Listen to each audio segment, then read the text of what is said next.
నమస్కారం. మీ విజయ్ కుమార్ గంటా సిరీస్లో కమ్రేడ్ ఇంద్ర పేరిట ఏర్పాటు చేసినటువంటి సిరీస్లో ఇప్పటి వరకు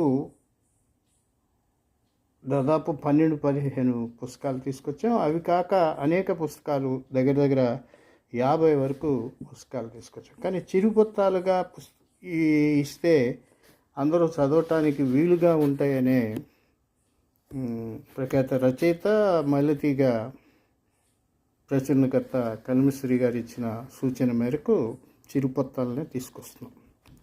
ఇక కళాకారుల కల్పవల్లి కొండపల్లి అనేది మీకు ఈరోజు నేను పరిచయం చేస్తున్నాను. ఇది నేను రాసినటువంటి పుస్తకం. ఇది గంటా సిరీస్లో వచ్చింది. అమూల్యమే. గంటా సిరీస్లో వచ్చే ప్రతి పుస్తకం కూడా అమూల్యమే. దీంట్లో కళాకారుల శ్రమ వీటి గురించి ఇస్తూనే దీని పూర్వ చరిత్రను లీలామాత్రంగా సృజించాం. కొండపల్లిపై ఒక సమగ్రమైనటువంటి పరిశోధనాత్మక గ్రంథాన్ని మీకు త్వరలోనే ఇస్తాను. ఖచ్చితంగా ఇస్తాను నా ఆశ. ఎందుకంటే కొండపల్లి శిలాశాసనాలు చదివినప్పుడు చిన్నప్పటి నుంచి బాగా చిన్న వయసు నుంచి వెళ్తున్నప్పుడు వాటిని అన్నీ పరిశీలించినప్పుడు ఈ పరిపాలకుల్లో మా పూర్వీకుల మూలాలు ఉండటం నాకు గర్వకారణం అనిపించింది. అదే విషయం చెప్పాను. నేను ఒక పెద్ద చారిత్రకారకుడు గొప్ప శిలాశాసనాలు చదివి ఆయనతో చెప్పాను, మీరు రాసిన దాంట్లో అన్నీ తప్పు, దీనికి ఇది అర్థం కదా అంటే, తప్పదు అధికారంలో ఎవరు ఉంటే వాళ్ళకి. కానీ చరిత్రని అధికారంలో ఉన్న వాళ్ళకి అనుకూలంగా మలచడం సరికాదు. చరిత్రను చరిత్రగానే ఎక్స్పోజ్ చేయాలి.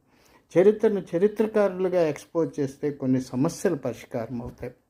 సామాజిక వర్గీయుల మధ్య ఐక్యత పెరుగుతుంది. తద్వారా ఒక కుల వర్గరహిత సమాజానికి కూడా మనం బీజం వేసిన వాళ్ళుగా ఉంటాం. సరే, ఏదేమైనప్పటికీ కొండపల్లిలో చిరుపుత్తమైనప్పటికీ అనేక విషయాలను ఇచ్చారు. చక్కగా దీని లేఅవుట్ కల్మశ్రీ గారు మల్లెతీగ ప్రచురణ సంస్థ ద్వారా ముద్రించారు. బహుశా నా పుస్తకాల్లో ఎక్కువగా 6,000కు పైగా కాపీలు పోయినటువంటి పుస్తకం ఇదే. మల్లెతీగ సాంస్కృతిక సంస్థ దగ్గర ఇవి లభిస్తాయి. మీకు వీలైతే కొండపల్లి చదవండి. కొండపల్లి అంటే కళాకారుల కల్పవల్లి